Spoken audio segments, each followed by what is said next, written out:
പഠിപ്പിച്ച് മദ്രസയിൽ നിന്ന് അവരെ കൊണ്ടുപോയത്.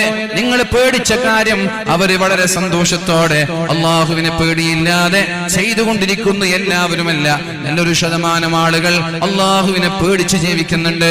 അഥവാ ദീനീ വിദ്യാഭ്യാസം നൽകാതെ, ദീനീ ബോധം നൽകാതെ, മദ്രസയ എന്താണെന്നറിയാതെ, പക്വതയും തന്റെ ഇടവും പ്രായപൂർത്തിയും എത്തിയതിന്റെ ശേഷം ദീൻ എന്തെന്ന് പഠിച്ചിട്ടില്ല. വാദിന് വന്നാലാണ് ദീന് പഠിക്കുക. പിന്നെ എപ്പോഴെങ്കിലും വർഷത്തിലൊരു തവണ നടക്കുന്ന വാദുകളിൽ നിന്ന് കേൾക്കുന്ന വാദാണ് അവരുടെ ദീന് എന്ന് പറയുന്നത്. അഖ്ലാഖ്, സ്വഭാവത്തെ കുറിച്ച് പഠിച്ചില്ല, വിശ്വാസത്തെ കുറിച്ച് പഠിച്ചില്ല, കർമ്മശാസ്ത്രം എന്താണെന്നറിയില്ല, ഫിഖ്ഹ് അറിയില്ല, ഖുർആനിന്റെ അർത്ഥം അറിയില്ല, ഖുർആനിന്റെ ഫാത്തിഹയുടെ അർത്ഥം പോലും അറിയില്ല. അങ്ങനെ 7ാം ക്ലാസ്സിൽ നിന്ന് കൊണ്ടുപോയി അവർ ഉന്നതരായ വിദ്യാഭ്യാസ മേഖലകളിലെത്തി. എന്നിട്ട് അള്ളാഹുവിന്റെ ദീനിനെ പുച്ഛിച്ച് കളയുന്നവർ, ഹിജാബിനെ ചോദ്യം ചെയ്യുന്നവരെ, നിഖാബിനെ ചോദ്യം ചെയ്യുന്നവരെ, ബഹുഭാരത്വത്തെ ചോദ്യം ചെയ്യുന്നവരെ, ഫെമിനിസ്റ്റുകളുടെ കൂടെ കൂടി, സ്ത്രീവാദികളുടെ കൂടെ കൂടി അള്ളാഹുവിന്റെ ദീനിനെ വരെ ചോദ്യം ചെയ്യുന്നവരായി മാറുന്നത് ദീനിയായ വിദ്യാഭ്യാസം നമ്മുടെ പെൺമക്കൾക്ക് നൽകാത്തത് കൊണ്ടാണ്. മദ്രസ പോലെ സ്കൂള് പോലെ പ്രധാനമാണ് മദ്രസ എന്നുള്ളത്.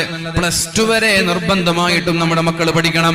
SSLCയുടെ പേരിൽ ഒരു കാരണവശാലും നമ്മുടെ മക്കളെ 10ൽ നിന്ന് കൊണ്ടുപോകാൻ പാടില്ല.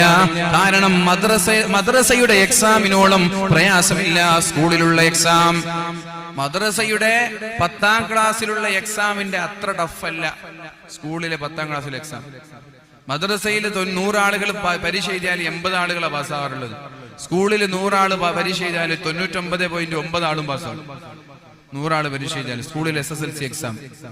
എന്നിട്ട് ഈ വഴിയിലൂടെ വരാന്തയിൽ നടന്ന പശു പോലെ എക്സാമിന് പാസ്സാവുന്നാണ് ട്രോള് വന്നത്.